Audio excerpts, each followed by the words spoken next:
Bienvenue à tous. Je vous propose de commencer dès maintenant l'introduction, donc la webconférence de la LEC de Paris-Ouest La Défense à destination des propriétaires bailleurs, avec la participation, et j'en profite pour remercier grandement l'ADIL 92 et l'ANA qui sont avec nous ce soir et pourront vous présenter du coup certains aspects de cette webconférence. Donc aujourd'hui, sur l'ordre du jour de la webconférence, on vous propose déjà de présenter chacune des structures animatrices, la LEC, la DIL et l'ANA, de vous faire un rapide contexte du bâtiment en France pour avoir un petit peu les éléments de situation. Ensuite, on laissera la parole du coup à la DIL sur les évolutions réglementaires qui sont, vous allez le voir, nombreuses. Ensuite, on reprendra la parole pour évoquer le volet patrimonial et la valeur verte des biens immobiliers, et notamment locatifs. Ensuite, on laissera la parole à l'ANA pour évoquer les aides financières à la rénovation énergétique et on prendra un temps justement à la fin de questions-réponses. Et surtout, n'hésitez pas à poser toutes vos questions dans le chat tout au long de la présentation.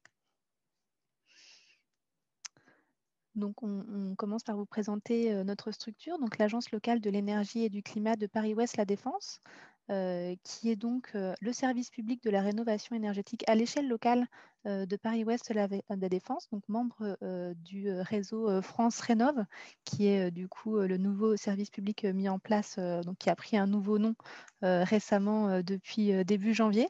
Donc, votre structure de service public qui vous fournit du coup un conseil neutre, gratuit et indépendant donc, à l'échelle de votre territoire, donc de proximité.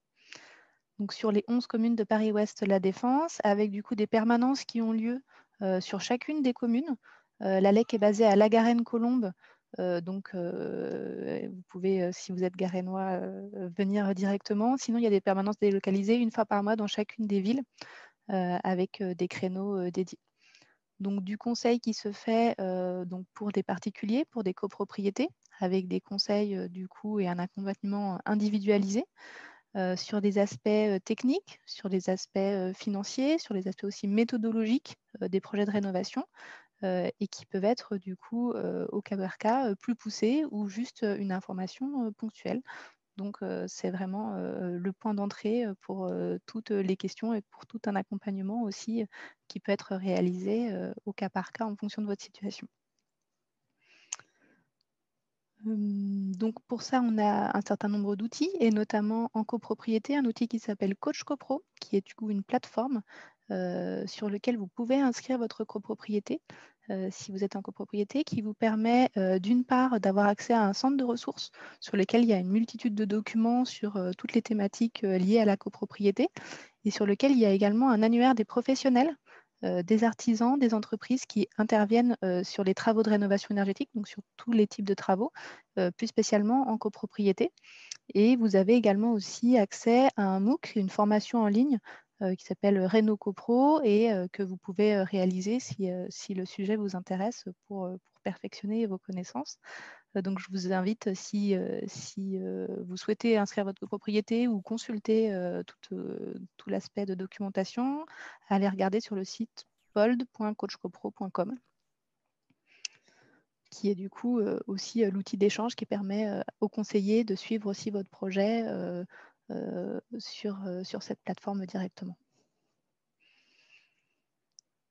Je vais laisser la parole à l'ADIL pour présenter la structure. Oui, bonjour, Esdine Taleb, je suis le directeur de l'Agence départementale d'information sur le logement. Je suis présent avec ma responsable de centre qui aura l'occasion de parler tout à l'heure, donc Aurore Pradé. Ce qu'il faut savoir, c'est que l'ADIL, c'est une association de droit privé type loi de 1901.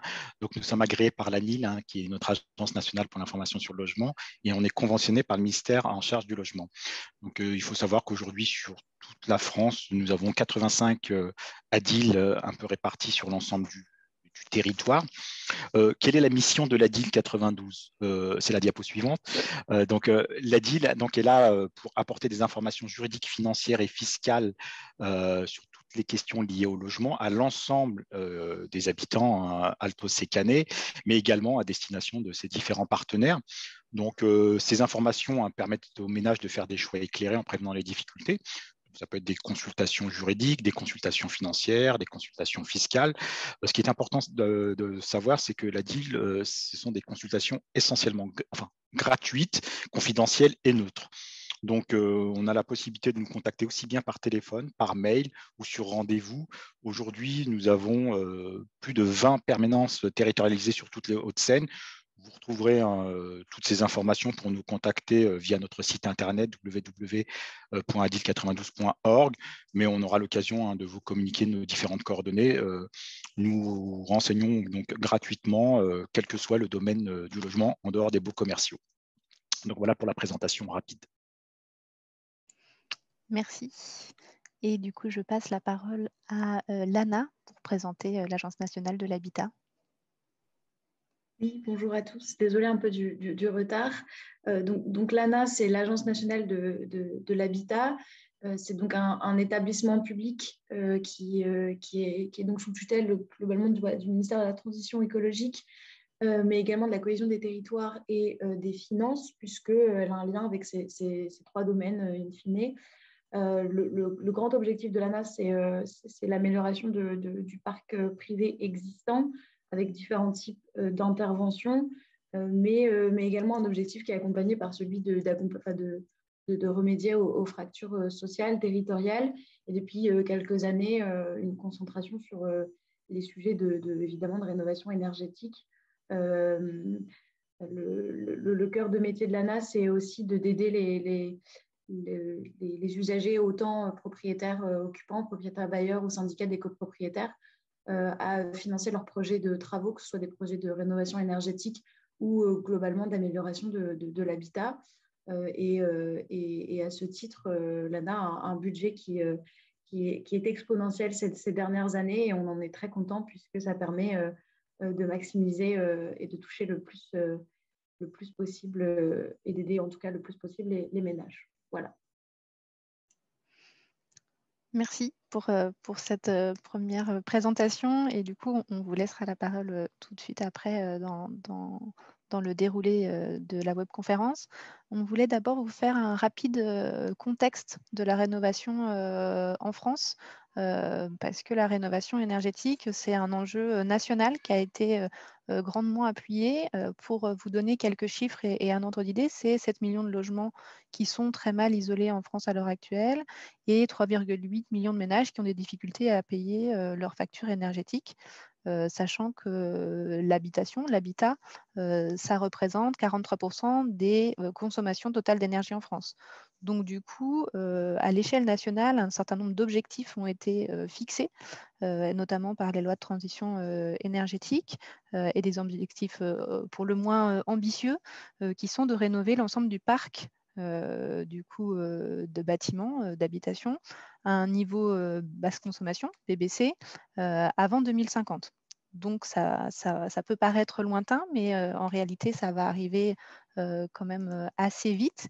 Et ces objectifs nationaux, ils sont déclinés ensuite à l'ensemble des échelons territoriaux, notamment dans des schémas au niveau régional, schéma régional du climat, de l'air et de l'énergie, qui pose aussi des objectifs de sobriété des usages énergétiques, de pérennité des performances, de rénovation de l'enveloppe thermique des bâtiments, c'est-à-dire de l'isolation en fait des bâtiments, remplacement des équipements énergétiques, donc au niveau du chauffage notamment, et de substitution énergétique, c'est-à-dire sortir des énergies fossiles pour aller vers d'autres types d'énergie plus vertueux.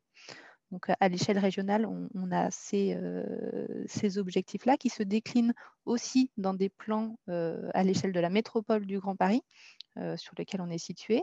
Donc, dans le plan climat air-énergie de la métropole du Grand Paris, qui vise à réduire les consommations d'énergie de 50% d'ici 2050. Par rapport à l'état initial de 2005. Donc, c'est une ambition qui est relativement forte et qui repose notamment sur la sortie du fioul. On est sur un territoire à Paris-Ouest La Défense qui est relativement concerné, notamment en copropriété. Peut-être que c'est votre cas, en tout cas le cas de certains participants, d'avoir des copropriétés qui sont encore concernées par un chauffage au fioul.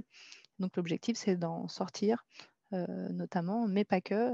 On parlera des différents types de travaux de rénovation. Et justement, à l'échelle de Paris-Ouest La Défense, il y a aussi, du coup, en déclinaison, un schéma clair, climat, air, énergie de Paris-Ouest La Défense. Donc, comme je le disais, on est sur un parc de logements qui est en majorité construit avant les premières réglementations thermiques, donc particulièrement concerné par les questions de rénovation énergétique et dont 70% des consommations concernent le chauffage des logements. Donc, un objectif de rénover 100% du parc d'ici 2050. Donc, ça vous permet de vous situer dans des objectifs qui sont en effet déjà très ambitieux et qui vont le devenir encore plus dans les années à venir.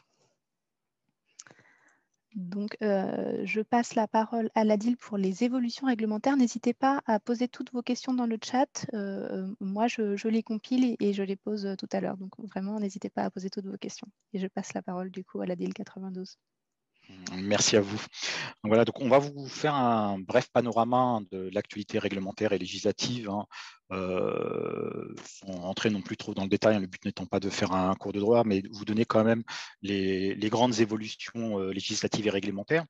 Donc, ce qu'il faut savoir, c'est que dans le cadre d'une location, un propriétaire bailleur, que ce soit une location vide ou meublée, un propriétaire bailleur a l'obligation de louer à son locataire un logement décent. Alors, les normes de décence sont fixées par un décret du 30 janvier 2002 et il faut savoir que, voilà, sans rentrer dans le détail de ce décret, il y a des normes minimales en termes de surface, de sécurité, de santé, de performance énergétique. Et du coup, le propriétaire ne pourra pas louer son logement si ces caractéristiques ne sont pas respectées. Entre parenthèses, en plus de ce décret d'essence, il faut savoir qu'un propriétaire bailleur doit également respecter les règles édictées par le règlement départemental sanitaire. Concernant ces caractéristiques de décence, il faut savoir que si le bailleur ne les respecte pas, là, on n'est pas sur la bonne diapo, mais ça, on vous présente le sommaire. C'est des grands sujets que l'on va évoquer, la question de la décence, la question de la loi climat et résilience, le renforcement progressif des caractéristiques de la décence énergétique, l'interdiction d'augmenter les loyers sous certaines conditions, la question du permis de louer dans les Hauts-de-Seine et le DPE. Donc, dans la diapo suivante, on évoque, voilà, je vous rappelle un peu les caractéristiques de la décence, parce que la loi climat et résilience est venue apporter et renforcer l'ensemble de ce dispositif. Donc, ce que je vous disais, c'est qu'un bailleur doit respecter cette obligation, que ce soit édicté par le décret du 30 janvier 2002 ou les règlements départementaux sanitaires. Et s'il ne le fait pas, de nombreuses sanctions sont encourues. Alors, si on a affaire à un logement pour lequel le locataire bénéficie d'aide au logement, il y a une possibilité de conserver l'aide au logement par la CAF, et donc à partir de là, le locataire ne payerait que le loyer résiduel.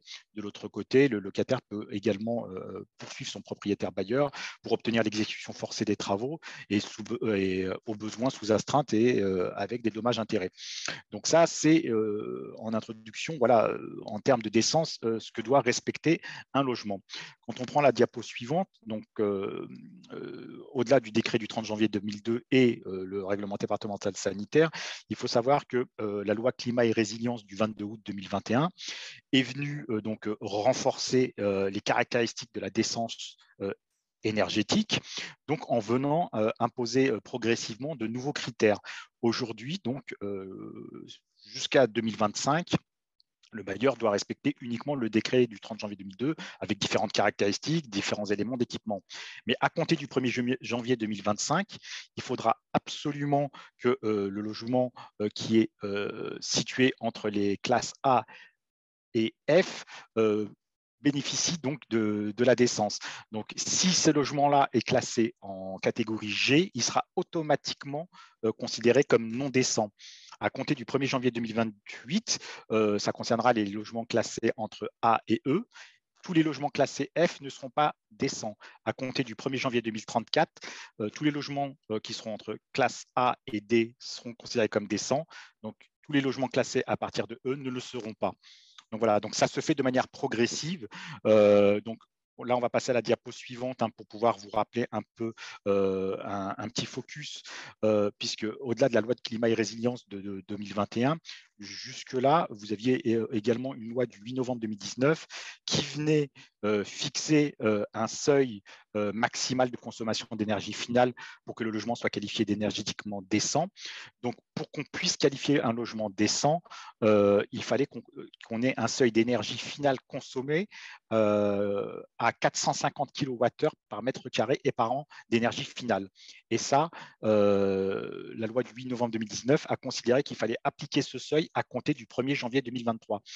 Donc, vous voyez, sans trop rentrer dans le détail, mais tout ça, ça pourra faire l'objet de questions, le but n'étant pas de vous assommer, mais ce qu'il faut retenir par rapport à la notion de non-décence, c'est que c'est une évolution progressive, donc il faudra se baser sur les délais que j'ai énumérés tout à l'heure en fonction de la catégorie des logements de A, B, C, D, E et F, et surtout, la seule petite caractéristique qu'il faut retenir à compter du 1er janvier 2023, c'est cette notion de seuil d'énergie finale consommée à ne pas dépasser. Donc voilà pour le DPE en location. Si jamais le propriétaire ne venait, diapo suivante, excusez-moi, voilà, si le propriétaire venait à ne pas respecter les conditions de performance énergétique d'un logement décent, là, encore une fois, il sera possible de saisir le juge du contentieux pour obtenir l'exécution forcée des travaux. Par contre, ce qu'il faut savoir, c'est que, encore une fois, le but de la loi climat et résilience n'est pas de sanctionner l'ensemble des propriétaires. Il y a des cas d'exonération qui ont été énumérés par la loi pour justement éviter de sanctionner le propriétaire. On ne pourra pas sanctionner un propriétaire, notamment à compter du 1er janvier 2023, si par exemple on a affaire à un propriétaire bailleur qui a bien voulu entamer les démarches pour réaliser les travaux, mais par contre, c'est le syndicat des copropriétaires qui a refusé de voter les travaux. Dans ce cas-là, on considère que le propriétaire n'est pas responsable. Autre cas, on peut être situé dans un secteur où on a des contraintes architecturales ou patrimoniales. Dans ce cas-là, s'il y a ces contraintes en termes d'urbanisme, le bailleur ne sera pas condamné à réaliser les travaux, mais par contre, le juge pourra prononcer une réduction du loyer. Donc, voilà pour la performance énergétique d'un logement. La loi climat et résilience prévoit également d'autres dispositions que ma collègue, qui aura l'occasion de se présenter tout de suite, vous présente. Oui, bonjour, donc je suis Aurore Dubois, je suis donc conseiller juriste à la DIL et chargée de mission Habitat Indigne. Donc une autre mesure effectivement donc prévue par la loi de climat et résilience, c'est l'uniformisation des règles de fixation et d'évolution des loyers des logements énergivores à l'ensemble du territoire. À l'heure d'aujourd'hui, seuls les logements situés dans les zones dites tendues, donc qui sont soumises à encadrement du loyer, sont concernés par cette obligation. C'est-à-dire que le propriétaire, depuis le 1er janvier 2020, n'a pas la possibilité ni d'augmenter son loyer à la relocation, ni lors de son renouvellement de bail, dès lors que le logement est classé en catégorie F ou G. Donc la loi prévoit que cette condition est présumée remplie si le niveau de performance énergétique a été constaté par un diagnostic de performance énergétique établi depuis moins de 4 ans.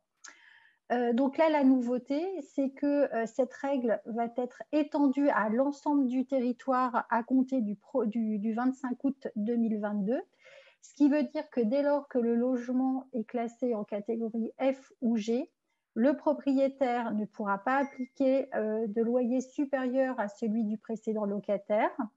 Il ne pourra pas non plus procéder à la révision annuelle du loyer qui est prévue en cours de bail lorsque le bailleur a inséré un contrat une clause de révision. Il ne pourra pas non plus, donc, à l'issue de son bail, proposer une augmentation de loyer.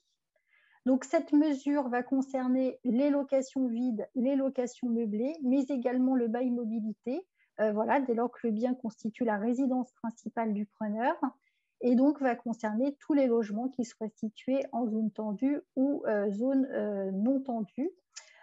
Étant précisé que les zones tendues, elles sont définies par le décret qui fixe la taxe sur les logements vacants, et donc toutes les communes des Hauts-de-Seine sont concernés par cette mesure. Donc là, ça se concernera donc tous les baux qui sont conclus, qui seront renouvelés, ou tacitement reconduit, donc comme je vous le disais, à compter du 25 août 2022. Sébastien, merci. Autre possibilité, c'est qu'aujourd'hui, donc la loi, dans l'article 7 de la loi du 6 juillet 89, donc interdit aux locataires en fait d'entreprendre des travaux importants ou des travaux d'amélioration dans le logement sans l'accord du propriétaire. Donc il ne peut faire aucune transformation, à l'exception toutefois des travaux d'adaptation du logement ou au handicap ou à la perte d'autonomie. Et donc la loi Résilience et Climat est venue rajouter une extension à ce régime, et elle prévoit désormais que si le locataire souhaite entreprendre à ses frais des travaux d'économie dans le logement, eh bien, il pourra le faire si, à défaut de réponse du bailleur, dans un délai de 2 mois, le bailleur en fait, n'a pas répondu à sa demande de travaux, eh bien, il pourra réaliser les travaux sans que le bailleur puisse le reprocher d'avoir engagé les dits travaux. Donc ça, c'est par rapport donc, à la loi Résilience et Climat. Donc, un petit rappel également sur le permis de louer dans les Hauts-de-Seine. Donc, il faut savoir que la loi Allure de 2024 a institué un régime de permis de louer donc au niveau national. Aujourd'hui, plusieurs communes des Hauts-de-Seine donc ont mis en place un permis de louer. Le permis de louer, il peut prendre deux formes, soit une autorisation préalable de mise en location. Dans ce cas-là, le propriétaire bailleur est obligé, donc au préalable à la mise en location, de demander l'autorisation à la collectivité de pouvoir mettre son bien en location. Soit c'est une déclaration de mise en location, c'est-à-dire que là, il intervient postérieurement à la mise en location. Vous devez déclarer la mise en location. Donc là, on vous a rappelé les villes qui ont instauré donc soit une autorisation préalable, soit une déclaration sur leur territoire. Donc il faut savoir que les décisions, elles sont prises par une délibération soit du président de l'EPCI, soit par la commune directement. Donc aujourd'hui, vous avez Gennevilliers, Clichy, Villeneuve-la-Garenne, Puteaux, Asnières et Colombes qui, elles, ont tout opté pour un régime d'autorisation préalable de mise en location. Donc, sur une partie de leur territoire ou sur tout leur territoire, c'est le cas de Gennevilliers, où tout le territoire est couvert par l'autorisation. Ça peut être également des quartiers. En fait, les quartiers sont fixés par rapport à une forte proportion d'habitats indignes sur le territoire. Donc après, c'est à chaque commune, voilà, comme elle connaît son territoire, de pouvoir fixer des périmètres où elle imposera le permis de louer. Donc, à compter du 1er février 2022, donc pour les propriétaires bailleurs qui auraient des logements dans le sud du département, eh bien, il faut savoir effectivement qu'Antony, Bagneux, Châtenay, Châtillon, Fontenay, Malakoff, Montrouge et Sceaux ont également donc mis en place le permis de louer, donc Vallée Sud, Grand Paris, avec là par contre un dispositif alternatif. Donc, ils ont opté pour du mixte, avec voilà, soit l'autorisation préalable sur certains biens ou sur certaines catégories de biens. C'est par exemple le cas de Malakoff qui a instauré l'autorisation préalable pour toutes les petites surfaces, c'est-à-dire sur tous les logements qui ont moins de 12 mètres carrés. Donc, il faut savoir que c'est une obligation, que le propriétaire donc, qui met son bien en location en enfreignant de demander l'autorisation encourt des sanctions. Donc, une amende qui peut aller jusqu'à 15 000 € pour l'absence de demande d'autorisation préalable et 5 000 € pour la déclaration de mise en location. Et en fait, l'amende est fixée par la préfecture en fonction de la gravité des faits qui sont constatés et en fait en fonction de l'état du logement. Donc, pour pouvoir mettre là, je vous ai fait un rappel. Donc, concernant le permis de louer, il y a des formulaires CERFA à remplir. Le formulaire CERFA doit être accompagné du diagnostic technique obligatoire lors de la mise en location. Donc, qui concerne le plomb, l'amiante, les installations électriques, installations de gaz, le bruit dans les zones d'exposition au bruit, les risques naturels et technologiques et bien évidemment le DPE, puisque comme vous expliquez tout à l'heure, mon directeur, effectivement, il va y avoir dorénavant une contrainte énergétique pour qu'un logement soit décent. Et donc, dans le cadre de l'autorisation préalable, l'autorité administrative donc, a 1 mois pour vous donner sa réponse. À défaut de réponse dans le délai imparti, eh bien, le silence gardé par la collectivité vaut autorisation, c'est-à-dire que le propriétaire pourra mettre son bien en location. Dans le cadre d'une déclaration de mise en location, là, il suffit de mettre le formulaire et de déposer effectivement le récépissé donc auprès de la commune. Donc, il faut savoir que dans le cadre de la délibération instituant le permis de louer, toutes les modalités de remise et de dépôt sont définies. Donc, ça peut être une remise directement à la mairie, par courrier, ça peut se faire également par Internet. Et donc, toutes les modalités sont fixées dans la délibération. Donc, ça, c'est pour le permis de louer. Donc, dans le cadre de l'autorisation préalable, il faut savoir qu'à l'issue de l'instruction, l'autorité soit ne répond pas. Donc, comme je vous le disais, ça équivaut à une autorisation express de mise en location, de tacite, pardon. Ça peut être une autorisation express avec ou sans réserve. Donc, sans réserve, c'est qu'en fait, ils n'ont constaté aucune infraction ni au règlement sanitaire, ni aux critères de décence. Avec réserve, l'autorité compétente, en fait, elle va soumettre la délivrance de l'autorisation à des conditions pour le propriétaire de mise en conformité. Donc, par exemple, si l'installation électrique est dangereuse, ils vont demander au propriétaire d'entreprendre les travaux de remise en état de l'installation. Et en fait, ce sera à cette condition que le bailleur pourra obtenir son autorisation de permis de louer. Elle peut également opposer un refus. Donc, le refus est de droit dès lors que l'immeuble se trouve, a fait l'objet d'un arrêté de mise en sécurité ou de salubrité. Donc, puisque bien évidemment, le bailleur a une interdiction formelle de mettre en location un bien sous arrêté. Il n'est même passible de sanctions pénales s'il le faisait. Lorsque le logement est susceptible de porter atteinte à la sécurité des occupants ou de la salubrité publique, donc là, c'est pareil, en cas de danger, l'administration peut refuser de délivrer le permis, ou bien, et ça on l'a vu, ça c'est la nouveauté et l'ajout de la loi climat et résilience, lorsque le logement ne respectera pas ou plus les caractéristiques de décence et notamment les règles de décence énergétique. Donc voilà, donc comme on vous le disait tout à l'heure, à compter de 2025, il faudra effectivement que le logement atteigne un certain niveau de performance énergétique pour répondre aux critères de décence. Donc, petit rappel également sur le DPE et la location. Donc, le DPE doit être joint au contrat de location. C'est prévu à l'article 3-3 de la loi du 6 juillet 89. Ça s'applique que le logement soit loué vide ou meublé, puisque faut savoir que dorénavant, les locations meublées sont soumises aux dispositions de la loi du 6 juillet 89. Donc, le diagnostic doit être, comme je vous le disais, remis au locataire. Comme en matière de vente, depuis le 1er juillet 2021, le DPE est opposable au bailleur. Voilà. Avant, il avait un rôle purement informatif. Aujourd'hui, le bailleur est responsable. Ce qui fait que si le DPE effectivement ne correspond pas à la réalité, ou qu'il est erroné, effectivement, le bailleur peut voir sa responsabilité engagée. Et dans ce cas-là, le locataire pourrait obtenir la réparation intégrale de son préjudice, donc les travaux, mais il pourrait également obtenir un dédommagement du fait de la surconsommation d'énergie. Voilà, s'il a été mal informé quant au risque, si le logement, effectivement, est très énergivore. Donc ça, c'était un rappel sur la réglementation concernant effectivement le DPE et la location. Donc, autre rappel sur le nouveau DPE.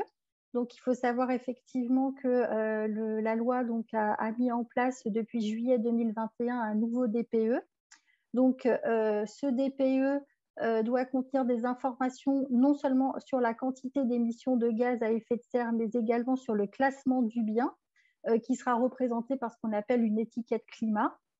Il devra contenir également des informations sur les énergies renouvelables, l'indication des indicateurs d'isolation, un schéma de répartition de déperdition de chaleur, de déperdition thermique. Donc, il doit contenir la répartition en pourcentage sur les postes suivants, donc les murs, les planchers bas, les planchers hauts, les menuiseries, les ponts thermiques et les ventilations. Il devra être également accompagné de recommandations qui viseront à améliorer la performance énergétique. Donc, on va effectivement recommander des travaux pour améliorer effectivement la performance du logement. L'information sur l'état d'entretien de la chaudière, qui peut être effectivement un critère par rapport au propriétaire bailleur, et ça peut aussi engendrer des consommations importantes pour le locataire qui, rappelons-le, doit s'acquitter des charges récupérables. Il doit y avoir également l'appréciation sur la capacité du bâtiment à assurer un confort thermique en période estivale, parce qu'effectivement, on pense souvent aux problèmes de chauffage en période hivernale, mais il faut également penser qu'il peut y avoir un défaut d'isolation qui peut entraîner de fortes chaleurs en été, et ça a aussi des incidences sur la santé du locataire. Et puis, le DPE doit également contenir des informations relatives à la présence d'un système de refroidissement dans le logement. Donc, la durée de validité du DPE, le DPE a une durée de validité de 10 ans.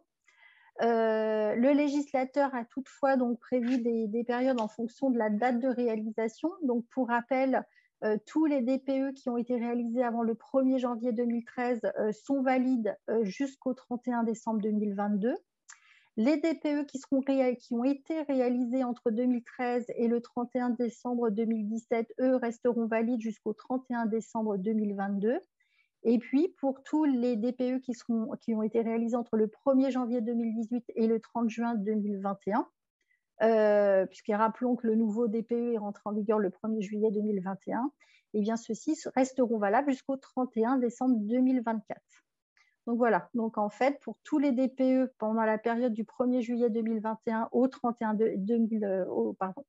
décembre 2024, eh bien, c'est la période pendant laquelle les DPE, dans leurs anciennes versions et la nouvelle version, en fait, vont cohabiter parce qu'ils seront tous les deux considérés comme des DPE valides. Donc, petite précision également concernant les mentions obligatoires dans les annonces immobilières. Donc là, il faut savoir que toutes les annonces de vente ou de location de biens immobiliers soumises à l'obligation de réaliser un DPE devront mentionner les dates qui correspondent aux échelles de référence des classements énergétiques et climatiques, qu'il s'agisse d'annonces qui émanent d'un particulier ou d'un professionnel, qui paraîtront dans la presse écrite ou qui figureront dans la vitrine de professionnels. Et il est également prévu que tout manquement à cette obligation d'information sera passible d'une amende administrative dont le montant ne pourra excéder pour un professionnel 3 000 euros, pour 3 000 euros pour une personne physique et 15 000 euros pour une personne morale et 3 000 euros pour une personne non professionnelle. Et puis pour finir, donc nous vous avons indiqué les modalités pour pouvoir contacter la DIL. Donc, comme nous vous le disions tout à l'heure, notre centre principal est à Nanterre. On vous a rappelé notre téléphone, notre mail et notre site internet, ainsi que nos lieux d'information, où les ADIL tiennent une permanence.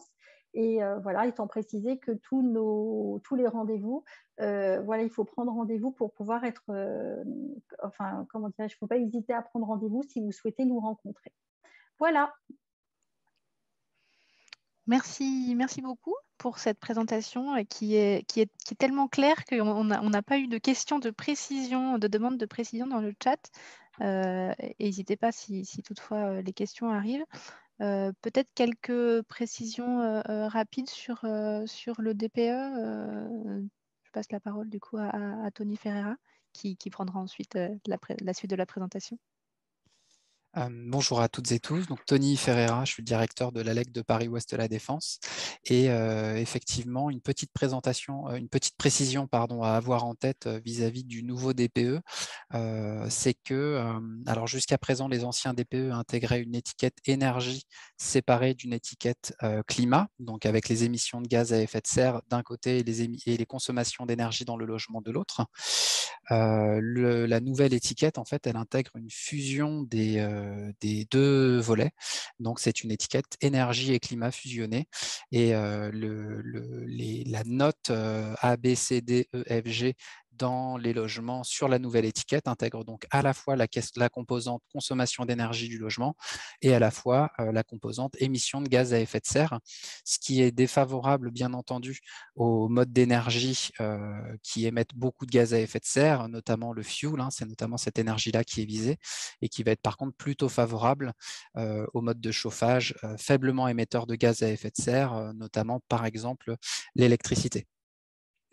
Notez que donc le DPE, c'est une information qui est donnée sur la base de consommation en énergie primaire.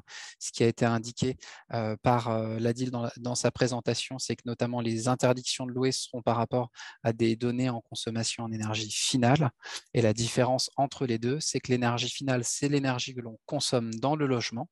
Et l'énergie primaire, c'est l'énergie qu'il faut produire à la source pour pouvoir consommer de l'énergie finale dans les logements. Et la seule énergie qui est impactée par cette différence-là en France, de manière standardisée, c'est l'électricité, qui a un facteur, un coefficient entre l'énergie primaire et finale, qui est de 2,58 jusqu'à il y a peu. La nouvelle réglementation va imposer un nouveau facteur de conversion que je n'ai plus en tête, mais qui est dans ces ordres de grandeur. On a juste une petite question de précision sur les obligations pour les bailleurs pour l'échéance de 2023.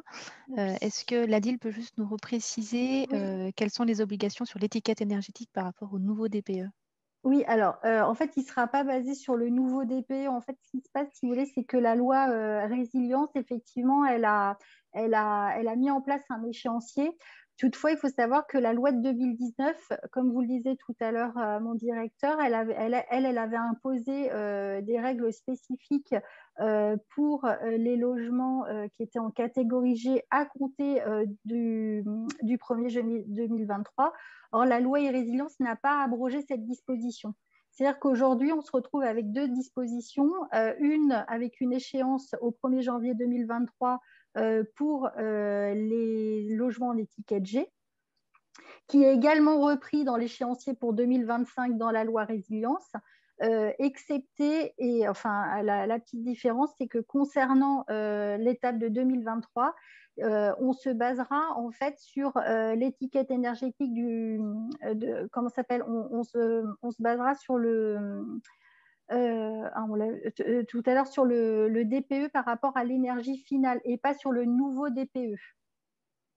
C'est-à-dire qu'en fait, pour l'échéance de 2023, les bailleurs et les locataires ne doivent pas se baser sur l'étiquette énergie du nouveau DPE, qui correspond en fait à la consommation en énergie primaire, mais sur la consommation en énergie en finale. Voilà, c'est juste la petite précision, parce qu'effectivement, alors, pour l'instant, la loi ne l'a pas abrogé.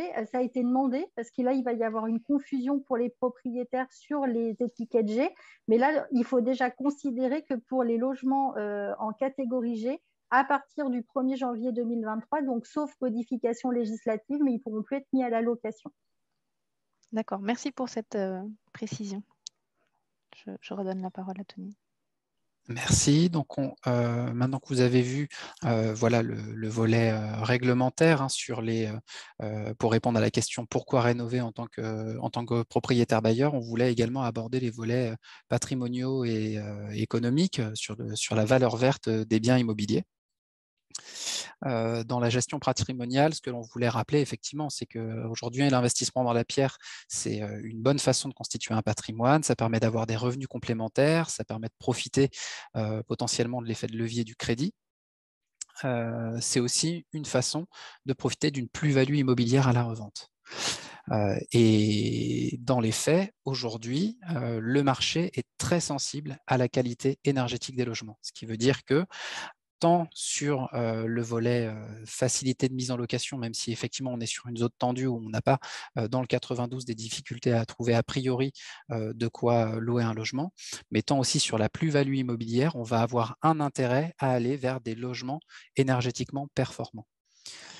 C'est ce que l'on va voir grâce à une étude qui a été réalisée par Opinionway pour le compte de Se Loger, où 87% aujourd'hui des acquéreurs vont accorder de l'importance effectivement à l'étiquette énergie, donc au DPE, des logements qu'ils vont potentiellement acheter. Et 23% peuvent renoncer à une visite si le DPE ne leur convient pas. Vous noterez que cette enquête, elle s'est faite en février 2021, ce qui fait que bien entendu, ces pourcentages risquent d'être encore amplifiés avec la mise en place des obligations réglementaires et notamment des interdictions de louer à venir, comme ça vous a été présenté jusqu'à présent par la DIL. On a une étude notariale qui met en avance la valeur verte d'un logement qui est définie comme étant l'augmentation de valeur engendrée par la performance énergétique du bien. Et ce que l'on voit, c'est que par rapport à un logement situé en classe D, partout en France, on va avoir une plus-value immobilière pour les logements qui sont en classe A ou B et bien souvent une moins-value pour les logements qui sont en classe F ou G. Donc aujourd'hui, c'est quelque chose qu'on arrive à mesurer, y compris en petite couronne, vous le voyez en haut à droite du schéma, où notamment dans les logements collectifs, on va voir apparaître effectivement un impact de la valeur verte du logement, bien que ce soit pas significatif par contre en logement individuel.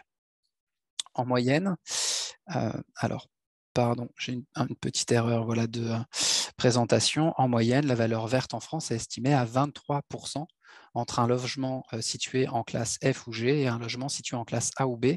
À nouveau, c'est sans doute des chiffres qui vont être encore renforcés avec la mise en application des futures réglementations. Dans le 92 en particulier, ce que l'on voit apparaître, c'est une plus-value immobilière donc, qui se traduit par, dans une maison énergivore, un montant de 590 000 € qui passerait à 715 000 € en moyenne sur un logement équivalent bâtiment basse consommation, donc équivalent BBC. Donc, on voit qu'il y a un réel impact économique et financier sur le fait d'augmenter l'étiquette, enfin d'améliorer l'étiquette énergie du bien immobilier. Pour conclure sur ce volet-là, il me semblait important d'évoquer les raisons qui poussent à une rénovation énergétique. Et aujourd'hui, les facteurs qui sont principalement déclencheurs, ça a été montré par une enquête réalisée par l'ADEME, sont principalement des facteurs un peu opportunistes. On a une problématique de panne, de vétusté d'un équipement, on va chercher à le remplacer. Ou alors, on va prévoir des travaux d'agrandissement ou de réfection, d'embellissement, de cuisine, de salle de bain, etc. On va embarquer des travaux de rénovation énergétique avec ce volet-là. Et effectivement, si on essaie d'avoir une vision patrimoniale, donc vraiment dans la gestion de son patrimoine, en fait, on peut inverser le curseur et se dire plutôt que, bon, effectivement, on a des obligations réglementaires qui ont été présentées, on a cet intérêt économique de réfléchir en performance énergétique du logement, et bien si on utilisait, entre guillemets, l'excuse de la performance énergétique, donc l'opportunité de la performance énergétique du logement pour avoir une vision d'amélioration globale du logement, on a vraiment la possibilité de valoriser son bien à tous les niveaux, donc y compris avec un volet rajeunissement, amélioration esthétique, patrimoniale, ce qui apporte aussi un meilleur confort aux locataires que vous allez avoir, ce qui facilite la mise en location et le maintien en bon état du logement. Et donc, cette vision patrimoniale peut être d'inverser un petit peu le réflexe que l'on va avoir d'intervenir lorsqu'on a une problématique et plutôt d'anticiper sur je vais plutôt avoir une vision globale de rénovation du logement pour essayer d'embarquer un maximum de solutions et de possibilités d'amélioration. Par ailleurs, ça va vous être présenté à présent par l'ANA. on a aujourd'hui un contexte en matière d'aide financière qui est propice, y compris pour les propriétaires bailleurs, à la réalisation de ces travaux. Et avant la présentation de l'ANA, on voulait vous rappeler l'aide financière un peu socle qui est mise en place aujourd'hui par l'État, c'est MaPrimeRénov', une aide qui est mobilisable pour les propriétaires bailleurs depuis juillet 2021. Le principe, c'est que c'est une aide qui est forfaitaire par type de travaux réalisés. Donc, on a des postes, travaux d'isolation, d'amélioration du système de chauffage, de fourniture d'eau chaude sanitaire, etc. Et on va avoir une aide forfaitaire qui va être dépendante de vos revenus à vous, propriétaires bailleurs ou futurs propriétaires bailleurs, qui va être dépendante de vos revenus pour savoir si vous allez avoir un montant forfaitaire plus ou moins important en fonction des différents postes d'amélioration énergétique. Vous avez la possibilité de rénover jusqu'à 3 logements en bénéficiant de cette aide-là. Donc la prime est mobilisable selon vos conditions de revenus, mais sur certains types de travaux, elle est indépendante. Enfin, vous en avez pour tout niveau de revenus. Et c'est l'occasion effectivement d'améliorer le confort du locataire et de lui permettre de limiter ses dépenses énergétiques. Pour vous faire un exemple, vous avez donc en logement individuel MaPrimeRénov' qui vous permet par exemple pour de l'isolation des murs et de la toiture de bénéficier de 7 à 15 € du mètre carré sur ces postes-là, mais vous avez d'autres montants pour d'autres postes de travaux. Vous avez aussi la possibilité de faire des travaux, ce qu'on appelle en rénovation globale, où on va être sur un forfait rénovation de 3 500 à 7 000 € par logement, avec la possibilité d'aller chercher des bonus par logement en plus. En copropriété, c'est un peu différent. Vous avez la possibilité d'avoir une prime qui s'appelle MaPrimeRénov' copropriété, qui est d'un montant de 25% du montant des travaux plafonnés à 3 750 € fois le nombre de logements dans la copropriété. Vous avez la possibilité de financer une prestation d'AMO, d'accompagnement à maîtrise d'ouvrage sur ce type de situation, et toujours la possibilité de bénéficier de bonus supplémentaires en fonction du nombre de logements. Donc, les conditions d'éligibilité à MaPrimeRénov', être propriétaire, personne physique ou usufruitier, titulaire d'un droit réel immobilier, s'engager bien entendu à louer son bien en tant que résidence principale et ne pas inclure MaPrimeRénov' dans le loyer. La demande de dépôt, la demande d'aide se fait sur maprimerenov.gouv.fr. Je vais laisser à présent la parole à l'ANA pour vous présenter justement les aides spécifiques de l'Agence nationale de l'habitat. Bon, merci. Donc, en complément de MaPrimeRénov', qui est donc une aide instruite au niveau national, l'ANA peut également participer au projet de rénovation énergétique des propriétaires bailleurs, avec des conditions qui sont, somme toute, en définitive, assez similaires à celles de MaPrimeRénov' tout court, au niveau national, avec des conditions générales que vous voyez affichées à l'écran, qui sont la production d'une évaluation énergétique, un DPE, donc, que l'ADIL a bien expliqué il y a quelques minutes, avec par contre une obligation de gain énergétique de moins 35%, avec l'atteinte d'une étiquette D. Toute la réglementation sur le DPE qui vous a été exposée par l'ADIL est évidemment applicable dans le cadre des aides de l'ANA. Donc, il y aura un nouveau DPE.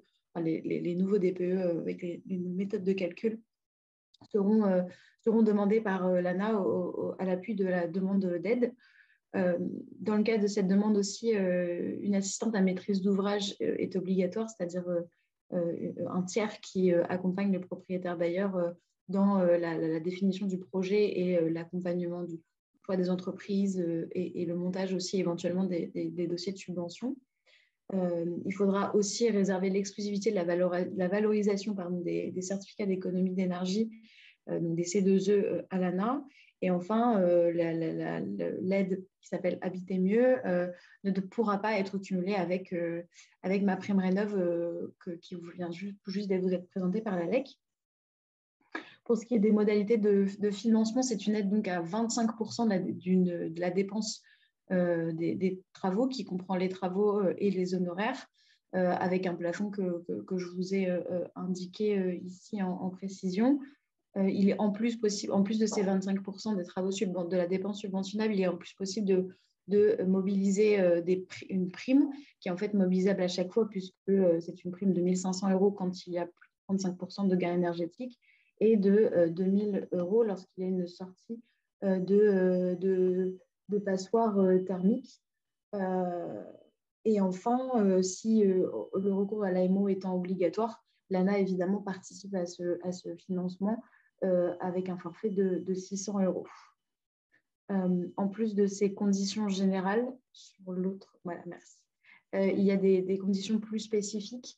Le logement doit être un logement de plus de 15 ans et doit être décent au sens où la DIL vous l'a indiqué. Des conditions liées au bail, c'est obligatoirement un bail de la loi de 1989 et on demandera un bail de moins de 2 mois. Des conditions liées aux travaux, l'ANA ne pourra pas financer des travaux pour la mise en place d'une chaudière à fioul ou au charbon, ni des travaux qui mènent à une augmentation des émissions de gaz à effet de serre. Et enfin, il faut que les travaux soient réalisés par des entreprises reconnues garantes de protection de l'environnement, donc des entreprises RGE. Et à l'instar de pour MaPrimeRénov', les conditions liées au bailleur, il faut être titulaire d'un droit immobilier, être une personne physique, et en revanche, aucune condition de domiciliation fiscale n'est exigée par l'ANA. Là, je vous ai fait une liste pour être assez pédagogue sur le nombre, enfin toutes les pièces qui vous seront demandées à l'appui de la demande. Pour les travaux, il nous faudra évidemment l'évaluation énergétique avant travaux et celle qui sera projetée après travaux. Il faudra évidemment les devis de travaux et puis les attestations d'exclusivité des C2E. Pour la convention, il faudra aussi des pièces particulières qui seront instruites au moment de la demande de paiement, enfin au moment de la demande de subvention, pardon. Et enfin, pour l'AMO, il nous faudra le contrat, le devis et une fiche synthèse du projet. Le dépôt de la demande est aujourd'hui entièrement dématérialisé et il faudra donc se rendre sur monprojetana.gouv.fr qui est aujourd'hui totalement accessible lorsque vous le tapez sur Internet. En contrepartie de la subvention par l'ANA des travaux de rénovation énergétique, l'ANA vous demandera obligatoirement de conventionner votre logement. C'est-à-dire, c'est un mécanisme qui permet de capter les logements privés et d'en faire pour les utiliser pour des logements à loyer maîtrisé. Merci Madame Boré pour le lien de l'ANA dans le chat. Le conventionnement avec l'ANA, en fait, est porté par on se divise en deux grands principes. C'est d'abord le plafond de loyer, c'est-à-dire qu'il faudra respecter un plafond de loyer qui est fixé à ce jour jusqu'au 28 février, puisque je vous parlerai des modifications qui sont en cours. Jusqu'au 28 février, les plafonds de loyer sont définis localement. Le département des Hauts-de-Seine est dans une zone qu'on appelle une zone ABIS, et après, le département est divisé en quatre zones. Et donc, vous voyez là à l'écran la répartition de chaque ville. Et ensuite, en fonction vous avez le choix entre 3 types de loyers. Un loyer social, un loyer très social et, un loyer très social, puis un loyer intermédiaire. Vous voyez à l'écran s'afficher selon les zones les plafonds en euros et par mètre carré maximum. C'est fixé très, très clairement pour les loyers sociaux et très sociaux. Pour les loyers intermédiaires, il y a des grilles comme celle qui s'affiche à l'écran pour la zone 1, où chaque grille correspond, à chaque ligne correspond à une superficie et à un plafond de loyer au mètre carré. Et ces grilles-ci sont aujourd'hui en annexe de notre plan d'action, du plan d'action territorial de la délégation locale de l'ANA dans les Hauts-de-Seine. La deuxième grande condition du conventionnement avec l'ANA, c'est que le logement doit être loué à des locataires sous plafond de ressources. C'est quelque chose que l'on vérifiera lors du dépôt de la demande. Les plafonds de ressources sont fixés par la Direction générale des finances publiques et publiés chaque année au bulletin officiel des finances publiques. Ils varient, ces plafonds de ressources varient en fonction du type de loyer que vous choisirez d'appliquer, soit un loyer social, très social ou intermédiaire. Et évidemment, le non-respect de ces loyers est une cause de rejet de la délégation du conventionnement et donc, in fine, de la subvention. Actuellement, le dispositif, le fait de conventionner votre logement, en plus de l'obtention de la participation financière de l'ANA au projet de rénovation énergétique, c'est la possibilité d'avoir un avantage fiscal. Et cet avantage fiscal croît en fonction du type de loyer que vous choisissez d'appliquer à votre logement. Donc, ce sera 30% en cas de loyer intermédiaire, 60% en cas de loyer social ou très social. Et en cas d'intermédiation locative, dont je parlerai juste après, ce sera 85%. En revanche, l'ANA, la déclaration du type de loyer que vous appliquez n'est pas de la compétence de l'ANA. On n'a pas d'obligation déclarative auprès des services fiscaux et c'est bien au propriétaire bailleur de faire cette déclaration. Je fais un point sur l'intermédiation locative parce qu'il semble que c'est aussi très poussé aujourd'hui. L'intermédiation locative, se décompose en deux types. La première, c'est la location en vue de la sous-location, c'est-à-dire qu'un organisme qui est agréé va louer votre logement, donc va passer un bail avec le propriétaire bailleur, un contrat avec le propriétaire bailleur, pour ensuite le sous-louer à un ménage qui sera en difficulté. Donc, le bail est directement conclu entre le propriétaire bailleur et l'organisme, et c'est l'organisme qui assurera toute la gestion et le paiement des loyers ainsi que le paiement des charges. Donc, il y a une certaine sécurité dans ce type d'intermédiation locative. Le deuxième type d'intermédiation locative, c'est le mandat de gestion, c'est-à-dire un organisme agréé aussi, qui est souvent, dans ce cas-là, une agence immobilière à vocation sociale, qui, pareil, assurera la gestion du bien, sauf que cette fois-ci, le bail sera conclu entre le propriétaire bailleur et le locataire directement, mais ce sera bien l'agence à vocation sociale qui fera la gestion du bien et qui sera directement en contact avec l'organisme. Je vous parle de l'intermédiation locative parce qu'elle donne la possibilité à une prime supplémentaire qui est de 1 000 € par logement. L'ANA vous versera cette prime si vous choisissez de passer par l'intermédiation locative, en plus des 85% de réduction des revenus locatifs. En plus de ces primes supplémentaires, en plus de la pile, d'autres primes sont mobilisables lorsque vous déposez la demande de subvention de travaux. La première est la prime de réservation. Alors, dans ces cas-là, il faudra choisir un loyer très social. Et dans cette condition-ci, c'est le préfet qui choisira quel ménage pourra habiter le logement. Et il faudra que le logement soit vacant. Mais la prime est donc de 2 000 €. Et la deuxième prime, c'est la prime de réduction de loyer. Il faudra également choisir un loyer social ou très social, être en secteur tendu, et il faudra qu'une collectivité, que ce soit une commune ou un établissement public territorial, participe au projet de rénovation énergétique ou au projet de réhabilitation du logement. Et ensuite, la prime sera donc égale au triple de la participation de ces financeurs-ci, dans la limite du même plafond que ce que l'on peut subventionner. En résumé, donc je vous indique à l'écran les étapes, pour que ce soit un peu plus clair peut-être. Tout d'abord, il faut déposer la demande de louer mieux avec travaux sur mon projet ANA. Ensuite, notre délégation, enfin l'équipe ANA du 92, instruira la demande de subvention des travaux et les premiers éléments du conventionnement, à savoir le loyer plafond et les ressources du locataire. Donc pour ça, il nous faudra évidemment le bail. Ensuite, on engagera la subvention et on signera la convention pour accord. L'étape d'après, c'est évidemment la réalisation des travaux de rénovation énergétique. Ensuite, c'est la demande de paiement.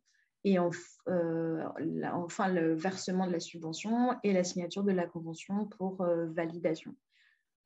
Tout ça, c'est la procédure actuelle, donc avec le dispositif loué abordable actuel.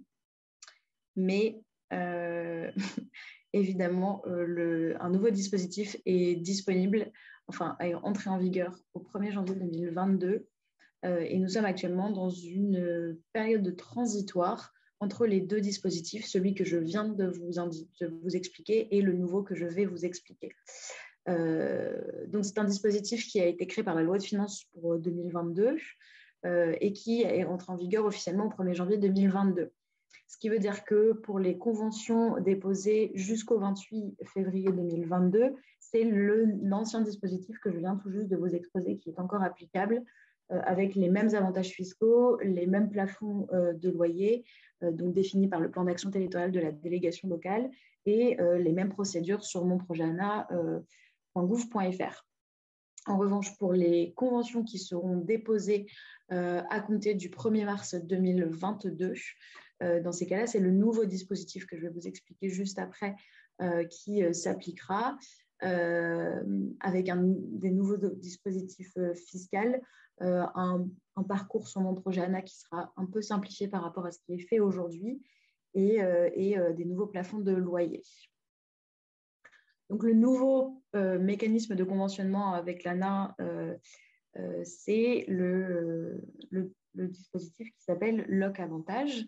Le principe est le même, c'est-à-dire que si vous souhaitez que l'ANA participe aux subventions, au financement de votre projet de travaux de rénovation énergétique, dès lors, il y aura une obligation de conventionner avec l'ANA, mais c'est un nouveau type de conventionnement.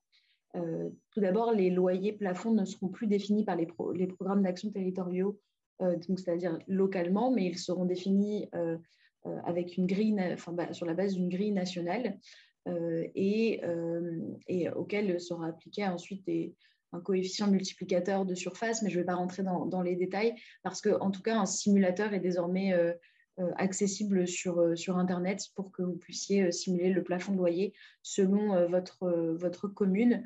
En revanche, on garde la même logique des 3 niveaux de loyer qui ne s'appellent plus en revanche social, très social et intermédiaire, mais LOC 1, LOC 2 et LOC 3.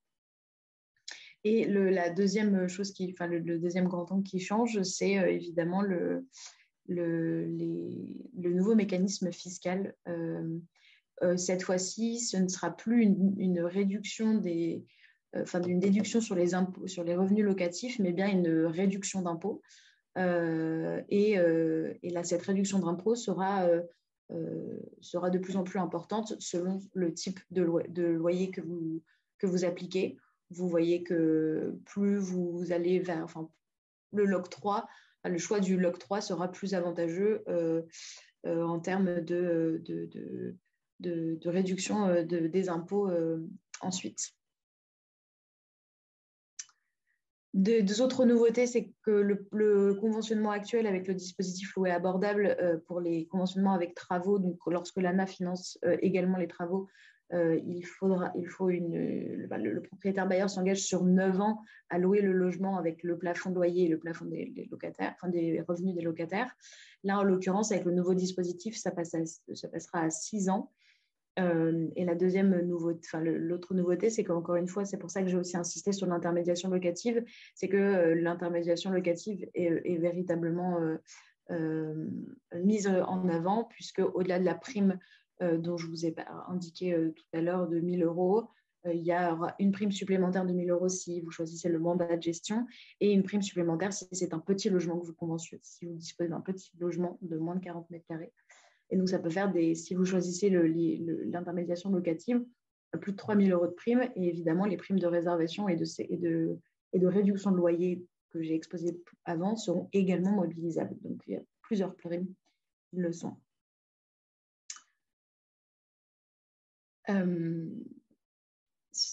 Merci beaucoup, Cassandre Lermite, pour cette présentation très détaillée et très complète. Un dernier point sur le volet aide financière pour la réalisation de travaux en tant que propriétaire bailleur. On voulait juste rappeler brièvement que vous aviez la possibilité de mobiliser des certificats d'économie d'énergie. Vous avez la possibilité de bénéficier également d'une fiscalité avantageuse par la déclaration des travaux réalisés dans les logements et donc de bénéficier de déductions d'impôts. Une TVA à taux réduit pour les travaux d'amélioration énergétique, une exonération de la taxe foncière en ce qui concerne le territoire de Paris-Ouest, la Défense, seule la ville de Rueil-Malmaison est concernée. Et enfin, vous avez la possibilité de bénéficier d'aides locales. Vous avez le territoire de Polde qui a mis en place son aide Marénov pour le financement d'audits énergétiques ou de travaux. Et vous avez également la métropole du Grand Paris qui finance des études sur la base d'aides forfaitaires. On n'a pas évoqué non plus l'éco-prêt à taux zéro, qui est toujours mobilisable de manière individuelle ou collective en copropriété. Et n'hésitez pas à aller voir le détail de ces présentations d'aides financières sur notre chaîne YouTube, où vous avez un webinaire consacré aux aides financières mobilisables en copropriété notamment.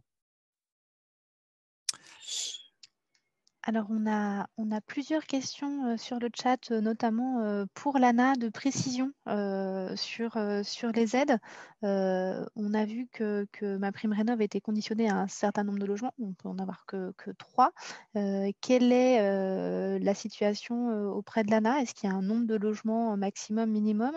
Est-ce qu'il y a aussi des niveaux de revenus qui sont conditionnés? Et il y a une question aussi sur le bail de moins de 2 mois, peut-être une précision sur ce volet, sur le bail.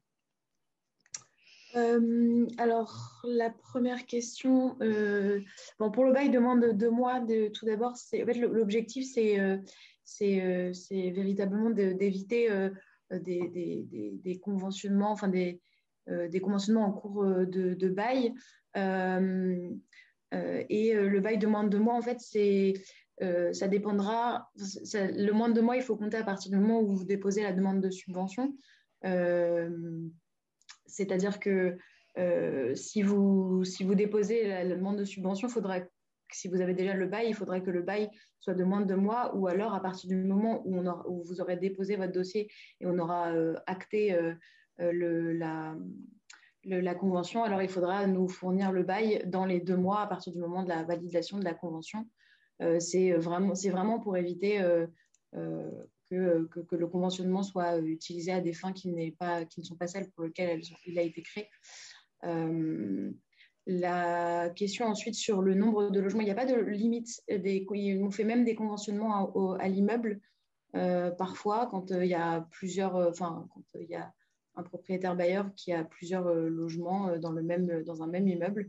En tout cas, à ma connaissance, il n'y a pas de limite en termes de nombre de logements conventionnés par l'ANA. Et la troisième question était sur les niveaux de revenus. Autant on a pu voir que sur MaPrimeRénov', il y avait donc des catégories de revenus, mais toutes les catégories de revenus sont concernées. Est-ce que sur les aides présentées là dernièrement par l'ANA, on est sur le même schéma? Les conditions de ressources sont seulement applicables aux locataires et non pas aux propriétaires bailleurs. D'accord. Et on a une dernière question sur le cumul des aides et des primes. Comment elles peuvent se cumuler du coup entre elles? Des aides, c'est-à-dire entre MaPrimeRénov' et Habiter Mieux, plus le conventionnement ne sont pas cumulables, effectivement. Voilà. Et ensuite, toutes les primes, en fait, elles sont calculées au moment du dépôt de la subvention, en tout cas de notre côté. C'est-à-dire que si vous déposez un dossier où on voit que vous êtes en sortie de passoire énergétique et que vous avez plus de 35% de gain, donc déjà, il y aura 2 000 € de prime, rien que pour les travaux. Et ensuite, pour ce qui est du conventionnement, on verra en fonction des dossiers, des pièces qui nous sont fournies. Si vous choisissez si on prend le nouveau dispositif, un niveau de loyer l'octroi et que vous choisissez de l'intermédiation locative avec un mandat de gestion et que c'est un bien que vous louez qui fait moins de 40 mètres carrés, alors dans ces cas-là, effectivement, on calculera nous-mêmes directement toutes les primes que vous pourrez mobiliser, ce qui fera quasiment 5 000 € en plus des 25% des travaux et de l'avantage fiscal de 65%. J'espère que j'ai répondu aux questions. Oui, merci pour cette précision. Sur la question du cumul des aides, on peut peut-être simplifier en disant que globalement, si vous êtes sur une situation où vous voulez aller mobiliser donc sous MaPrimeRénov' en tant que propriétaire bailleur, donc sous condition de revenus vous concernant, vous avez la possibilité de récupérer les certificats d'économie d'énergie également. Et après, toutes les autres aides, par ailleurs, sont cumulables. Ou alors, vous êtes dans la situation où vous allez mobiliser monprojetana.gouv.fr, donc les aides de l'ANA. Donc là, pour le coup, c'est ni cumulable avec MaPrimeRénov', ni cumulable avec les certificats d'économie d'énergie, mais tous les autres dispositifs d'aide financière sont par contre cumulables. Merci pour ces précisions.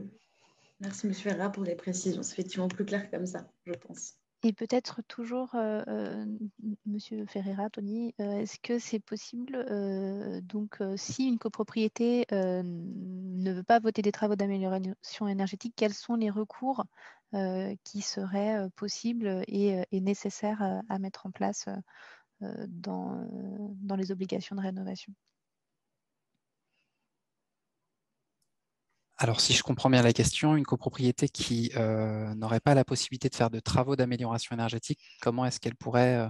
Qui ne souhaiterait pas voter ces travaux-là, sur lesquels il y aura un refus en Assemblée générale. D'accord. Pour le coup, là, on aura peut-être aussi des éléments sur ce volet-là de la part de l'ADIL, parce qu'on va toucher à des sujets juridiques. Mais pour le coup, la copropriété est souveraine sur son choix de faire ou non les travaux. Elle est souveraine dans le fait de se mettre dans ce cas aussi potentiellement en infraction avec la réglementation. En fait, dans le cas de la copropriété, il y a deux aspects à savoir. C'est que soit on a affaire à un copropriétaire qui détient des tantièmes et qui est majoritaire, et là, de par la loi, il y a possibilité de réduire ces tantièmes pour éviter que ce copropriétaire fasse la pluie et le beau temps. Soit après, il y a une construction un peu jurisprudentielle, donc je ne veux pas trop rentrer dans le juridique, mais c'est la notion d'abus de majorité. En fait, ce sera en l'occurrence certains copropriétaires qui, du fait du nombre des voix, décident de voter contre une décision qui s'avère être nécessaire pour l'intérêt général et qui serait dans leur intérêt exclusif et donc au détriment des autres copropriétaires. Dans ce cas-là, quand bien même l'Assemblée générale voterait contre des travaux rendus nécessaires de par des obligations réglementaires, dans ce cas-là, un des copropriétaires peut parfaitement, qui serait pour ces travaux, pourrait, dans le délai de 2 mois, contester la décision d'Assemblée générale pour abus de majorité. Voilà, mais ça, c'est une construction purement jurisprudentielle. Et il appartiendra alors au juge de considérer si oui ou non c'est un abus de majorité. Et justement, c'est vraiment au cas par cas. Merci beaucoup pour ces précisions. Je vous propose de clôturer cette webconférence. Elle a été enregistrée, elle sera rediffusée donc bien sur notre chaîne YouTube. N'hésitez pas à revenir vers nous et à nous recontacter si le besoin s'en fait sentir. Et on reste en tout cas tous disponibles. Et je remercie du coup tous les intervenants de cette webconférence pour leur participation. Merci à tous et je vous souhaite une bonne soirée.